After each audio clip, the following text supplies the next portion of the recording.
Го разбираме гневот, дел од нив се искористени од политички структури, тврди портпаролката на владата Марија Митева, откако на вчерашниот марш на ангелите во Кочани беа побарани оставки од претседателката Гордана Силјановска-Давкова, премиерот Христијан Мицкоски и министерот за внатрешни работи Панче Тошковски.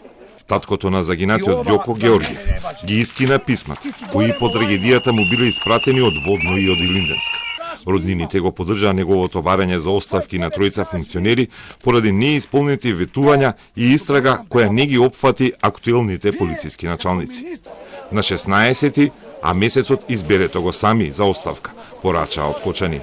Одговорот од владата стигна преку портпаролката, со обвинувачки тврдења за политичка манипулација со најблиските на загинатите.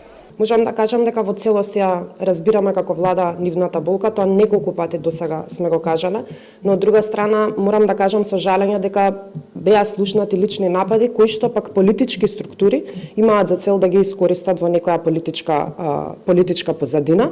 Навистина жалам што некои политички структури имаат традиција на некрофили.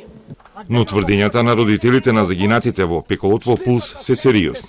Драги Георгиев посочи дека полицијата не можела да ги најде крадците кои 9 пати краделе предмети од гробот на неговиот син, а кога ги фатил сам вели дека полицијата ги пуштила. Кога вадел извод умреница за синот, полициски службеници му викале дека за починатиот дедо треба да оди од Струмица во Кочани. Тој вели дека бил предупредуван да не зборува многу и дека е следен. И не ви се плашам. Тие денови во Струмица ме пратите со кола, джип, Пежо, женско особа со црни наочари. Значи, ми се заканувате, на гробиште ми пуштите тип со точак дека многу сум зборел, доку многу сум пишувал. Да, ја пишувам вистината.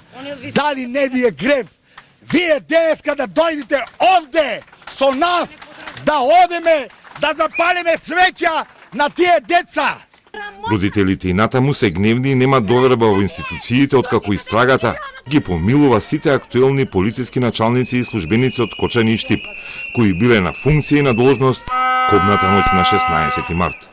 За нив не се утврдени пропусти, туку осомничени се полициски припадници кои потпишувале документи пред 2024 година.